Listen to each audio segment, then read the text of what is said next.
দীর্ঘ ১ মাস সিয়াম সাধনার পর মুসলমানদের সবচেয়ে বড় ধর্মীয় উৎসব ঈদুল ফিতর উদযাপিত হয়। রমজানের পর আরবি দশম মাস শাওয়ালের ১ তারিখ পবিত্র ঈদুল ফিতর উদযাপিত হয়ে থাকে। সূর্যাস্তের পর সন্ধ্যায় যখন আকাশে শাওয়ালের নতুন চাঁদ উঁকি দেয়, তখন যেন সর্বত্রই খুশির বার্তা ছড়িয়ে পড়ে। তবে নতুন চাঁদ দেখতে পেলে বিশেষ দোয়া পড়ার কথা এসেছে হাদিসে। হাদিস শরীফের নতুন চাঁদ দেখার বিষয়ে বিশেষ নির্দেশনা রয়েছে।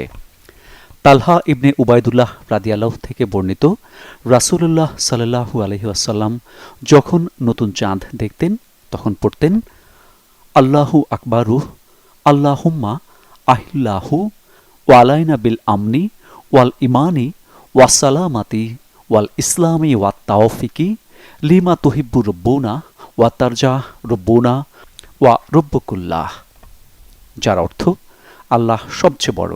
হে আল্লাহ, এই নতুন চাঁদকে আমাদের নিরাপত্তা, ঈমান, শান্তি ও ইসলামের সাথে এবং যা তুমি ভালোবাসো আর যাতে তুমি সন্তুষ্ট হও সেটাই আমাদের তৌফিক দাও। আল্লাহ আমাদের এবং এই চাঁদের প্রতিপালক। সহিহ তিরমিজি হাদিস। নতুন চাঁদকে আরবিতে বলে হিলাল। হিলাল হচ্ছে ১ থেকে ৩ তারিখের চাঁদ।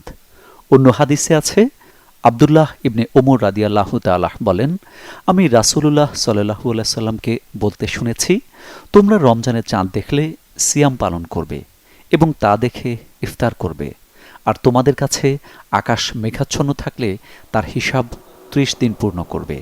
সহিহ বুখারী হাদিস।